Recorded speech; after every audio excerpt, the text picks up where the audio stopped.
I want you to try an experiment in your mind for just a moment. Oh, all right, I'm ready. Okay, so imagine you're sitting in a room, you close the door, you draw the heavy blinds, and you power down, every single electronic device in the house. Right, trying to get completely off the grid. Exactly. You are attempting to sit in absolute, pristine silence, and for a fleeting second, you think you've actually found it. But you haven't, of course. No, not at all. Because then it starts, you hear this rhythm. It's a wet, rhythmic thud. There's a slight reedy whistle happening in your nasal passages. Yeah, the body makes itself known. Right. The expansion of your ribs suddenly sounds like, I don't know, the wooden floorboards of a house settling in the winter. And you realize, with this sudden wave of claustrophobia, that your own breathing, your own pulse, has become absolutely deafening. Because the moment you successfully clear away the external world, the internal world immediately rushes in to fill that vacuum. Yeah, nature abhors a vacuum. Exactly. The body fundamentally refuses to be quiet. Biological existence is just, well, it's a noisy mechanism. And that inescapable hum of simply being alive, that is the engine driving today's deep dive. We are looking into a sprawling, frankly maximalist source text we're analyzing called The Full Empty. It is quite the journey, this one. It really is. So we're following the story of Marcus Webb. He's a professional translator who finds himself psychologically wrestling with a deliberately hostile, seemingly impossible Italian novel. Right. The English title of this fictional book within our text is The Eloquent Silence, which was written by this elusive author named Giuliano Moretti. And our mission today, just to be clear, isn't just to recap a narrative about a difficult book. We really want to unpack the philosophical mechanics of consciousness, the friction of communication, and, the counterintuitive reasons why the modern mind secretly craves art that actively pushes back against it. Yeah, because this isn't just a story about a frustrating translation job. It's a philosophical exploration of why we actually want things to be difficult sometimes. Yeah, let's just jump right in. Sounds good. So the structural premise of the text sets this psychological trap right from the beginning. We meet Marcus Webb, and he wakes up at 6:47 in the morning. Very specific time. Very specific. And his apartment wall calendar has been stuck on March 17th. Right, and he thinks it's a Tuesday, but the calendar is just frozen. Yeah, a detail he refuses to fix for reasons he can't fully articulate himself. But almost immediately upon waking, he is plagued by this hypervigilance to sound. It's like his volume knob is broken. Exactly. He isn't merely hearing his environment. He's being physically assaulted by the auditory data of it. Right. So by 7:30 in the morning, before he has even managed to put on his shoes, Marcus has mentally cataloged 127 distinct sounds. Which is just an exhausting way to start a Tuesday or whatever day it actually is. Seriously, he zeroes in on the violent hiss of static from the shower head, the abrasive rhythmic scratching of his toothbrush against the enamel of his teeth. And you have to factor in his profession, because that compounds the sensory overload entirely. Right, because as a translator, his entire livelihood relies on taking the theoretical silence of an author's original intention and forcing it into the inherently noisy machinery of the English language. Yeah, he's tasked with capturing Moretti's abstract concepts of nothingness. But he has to use a vocabulary of over 170,000 blunt instruments to do it. Okay, let's unpack this because that is such a wild concept.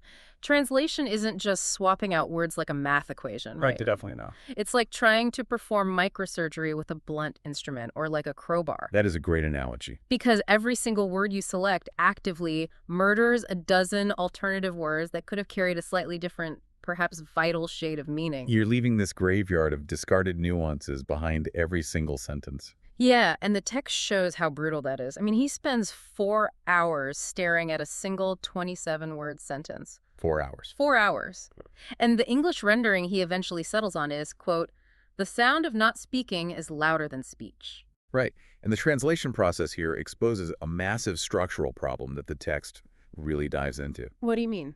Well, Italian syntax often allows for these reflexive structures that imply a passive state of being, like a hovering condition. But English, conversely, demands active subjects and direct verbs. So English forces the translator to assign action. Exactly.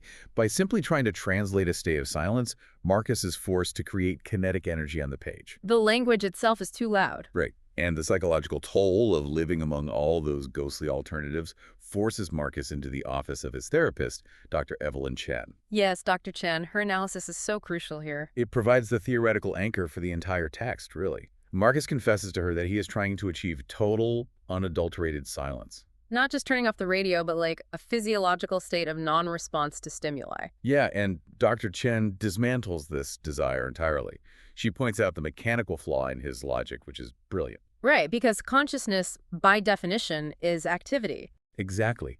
She explains that the very moment you become aware of something, even if that something is the concept of silence, you immediately fracture reality into two pieces. You create a subject, which is you, the observer, Uh-huh. and you create an object, which is the silence you are observing. And the split second that distinction occurs, you generate cognitive friction. You create noise. Right, so if we connect this to the bigger picture, seeking total objective silence while you are alive, possessing a functioning human brain, is an active rebellion against existence itself. It really is. The brain is an organ designed to process inputs. If you remove the external inputs, it will just amplify the internal ones or even hallucinate new ones just to keep the machinery running. You simply cannot exist without vibrating, without observing, without making a cognitive sound. And this existential claustrophobia that Marcus is experiencing, it's deliberately amplified by the author, Moretti. Oh, Moretti is relentless. He begins sending Marcus these impossible rule-breaking chapters. They seem designed specifically to break the translator's mind. For sure. Like, he sends one specific chapter that's already written in English. Which is strange for an Italian novel. Very strange. And he demands that Marcus include it in the final manuscript 3 different ways simultaneously. It's maddening. Right. In the original English, translated into Italian, and as a bilingual, alternating text that switches languages mid-sentence. So the text literally becomes a physical manifestation of cognitive overload. Yeah, and then there's that specific chapter titled The Reader's Vertigo. Oh, that one is brutal. It actually punishes the reader mechanically. How so? Well, the sentences are constructed to break their own grammatical rules the exact moment a visual metaphor is introduced. Wow, so it forces the reader to just stop dead in their tracks. Exactly. You have to regress and reparse the syntax. It rips you out of that passive flow state of reading and makes you hyper-aware that you are reading. You become aware of your own eye movements and your subvocalization. I have to ask, though, is the author just being a sadist here? Like, why actively torture the translator and the reader? It does feel like pure pretentious sadism at first glance, right? Yeah. Like a writer who holds his audience in contempt, creating a labyrinth with no exit just to mock anyone foolish enough to enter it. Yeah, exactly. But the text argues that it functions as a trap, yes, but ultimately a loving trap. A loving trap. That's an interesting way to put it. Well, the novel destroys the illusion of passive consumption. It forces the translator, and by extension the reader, to live in the uncomfortable gap between languages and between meanings. And this friction is what triggers Marcus's big psychological turning point, doesn't it? Yes, it does. Instead of fighting the cognitive noise, instead of desperately trying to silence the chaotic world around him, he begins exhaustively cataloging it. Right. He hits what he calls noise piece. Exactly. He starts writing down every microscopic auditory event in his apartment. And he reaches a staggering 12,459 distinct sounds. Which is just a monument to attention. He meticulously documents the asymmetrical hum of his refrigerator's compressor. He logs the phantom rush of blood in his own inner ear. And through this radical, almost obsessive acceptance of noise, he achieves that noise piece.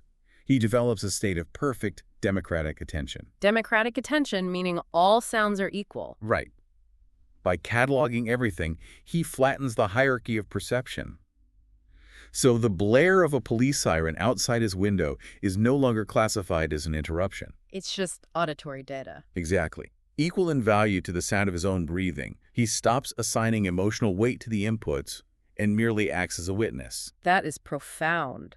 And this surrender to the chaos allows Marcus to finally push through and finish translating the 400-page manuscript. Which is a massive undertaking. Huge. And it ends, paradoxically, on the single English word, silence. Yeah, and he even includes a sprawling 2,000-word glossary. Which he realizes is fully acknowledging the bitter irony that he is generating more noise in a futile attempt to explain the preceding noise. It's noise all the way down. Right.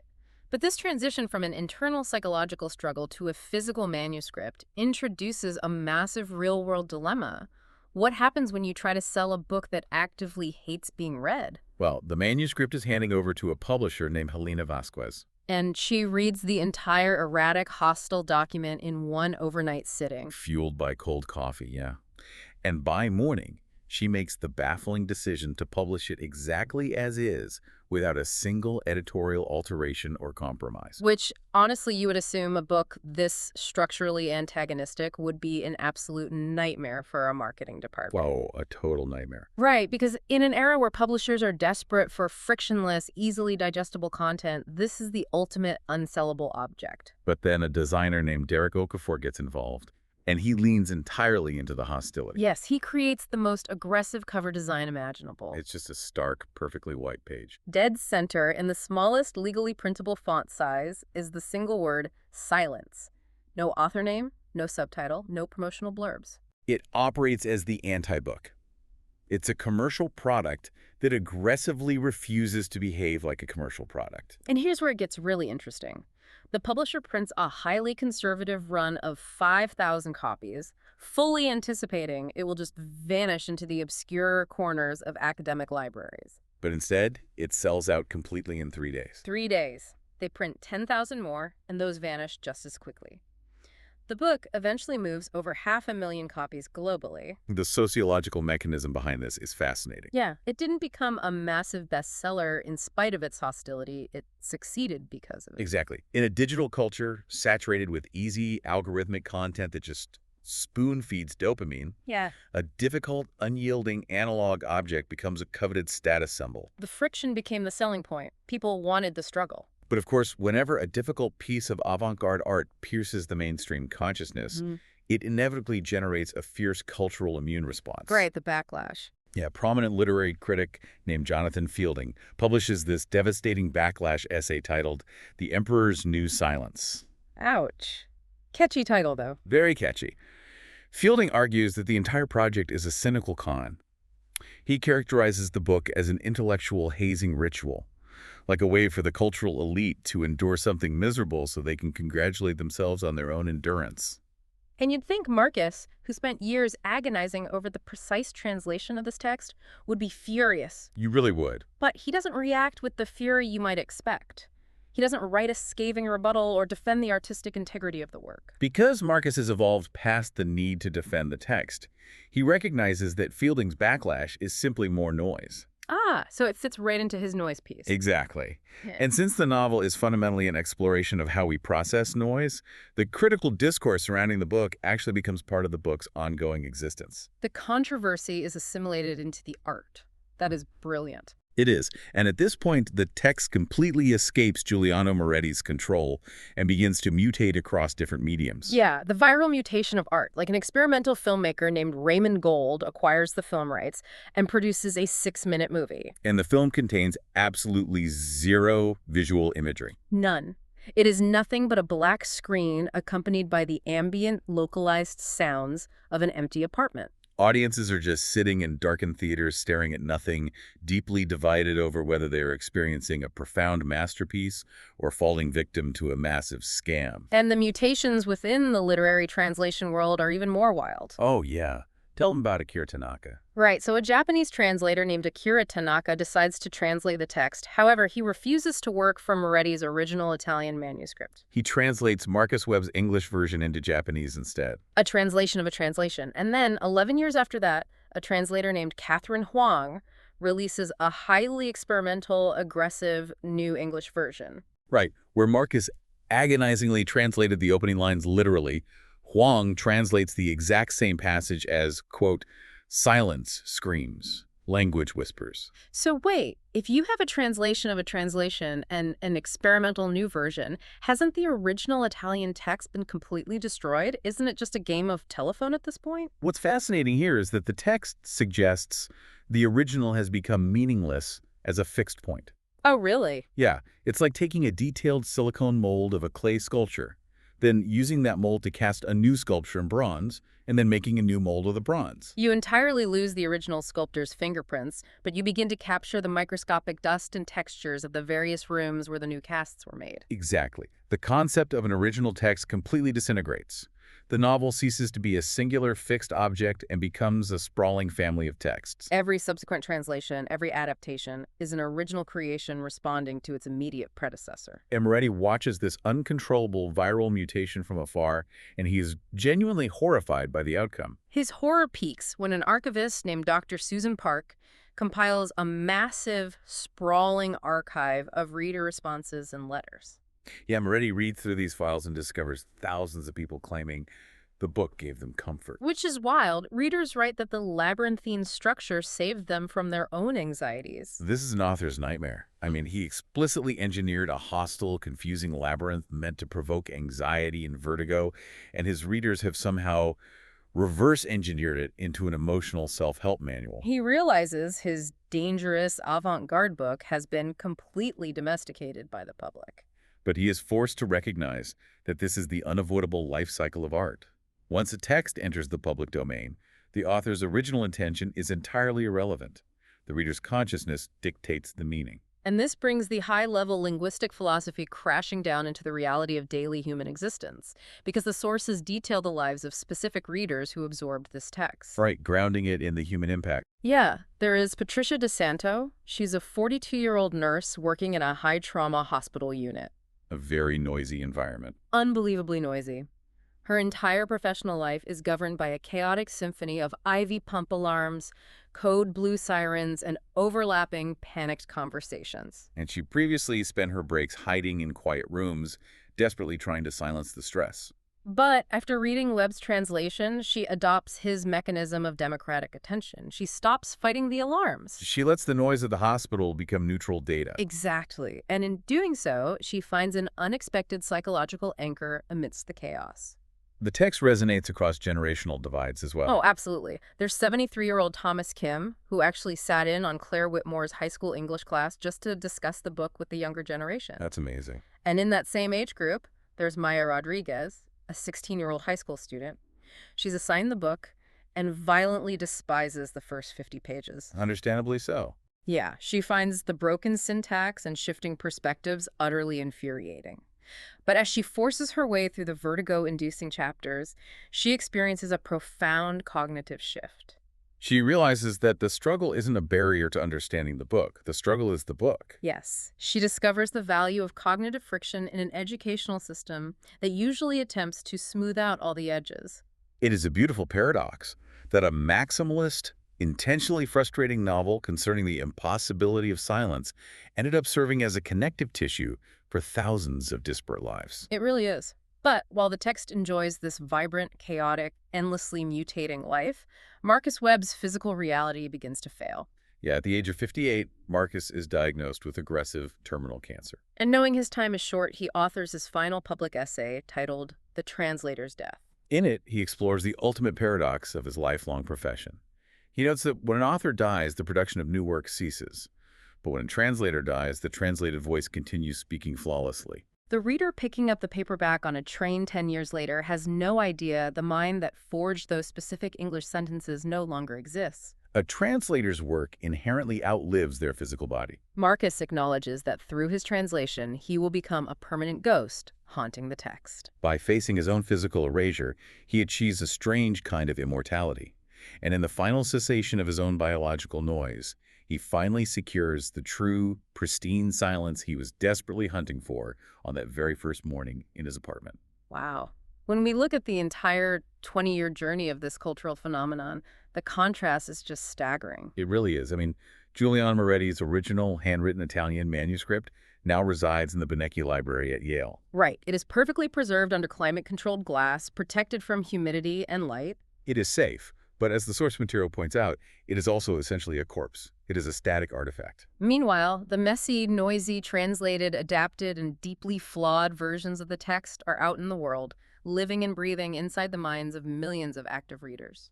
The archive preserves the shell, but the living meaning escapes into the wild, generated entirely by the chaotic encounter between the text and the reader's mind. It completely reframes how we interact with the media we consume.